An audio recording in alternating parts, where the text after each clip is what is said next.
এখন আপনি ভাবেন কেমন হবে দৃশ্যটা, যে যাদের জীবনের বিনিময়ে এই সরকার ক্ষমতায় গেল, যাদের জীবনের বিনিময়ে তারা ক্ষমতায় বসলো, যারা কখনো চিন্তাও করেনি তারা উপদেষ্টা হবে, মন্ত্রী হবে, যাদের রক্তের বিনিময়ে তারা গেল, তাদের পরিবার সদস্যরা কেমন আছে তারা কোনো খবর নিচ্ছে না। অথচ এটা কমিটমেন্ট ছিল, এটা নিয়ে কাজ করবে এই ধরনের তারা অঙ্গীকার করেছিল, শুরু থেকেই অঙ্গীকার ছিল। সে অঙ্গীকারে কী হলো? সবাই ভুলে গেল তো তাড়াতাড়ি, তাদেরই সরকার ভুলে গেল।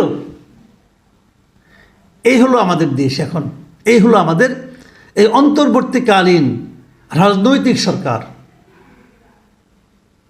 অন্তর্বর্তীকালীন রাজনৈতিক সরকারের রাজনীতি নিয়ে আমরা কি ভাবতে পারি?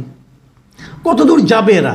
এদের মূল লক্ষ্য হলো এখন যে ঠেলে ঠুলে কতদিন ক্ষমতায় আরও থাকা যায়, তারা মনে হয় এই ধান্দা এখন আছে। এবং নির্বাচনকে কত পেছানো যায়, তারা নাকি সংস্কার কর্মসূচি করবে। কোথায় সংস্কার হচ্ছে? এর মধ্যে আমরা দেখেছি যে 4টা কমিটি তাদের সংস্কার প্রস্তাব দাখিল করেছে, তো সেগুলো নিয়ে আলোচনা শুরু করছে না কোনো সরকার। আজকে 2 সপ্তাহ বেশি পার হয়ে গেল, সেগুলো নিয়ে কিন্তু কোনো আলোচনা নেই। কেন আলোচনা নেই?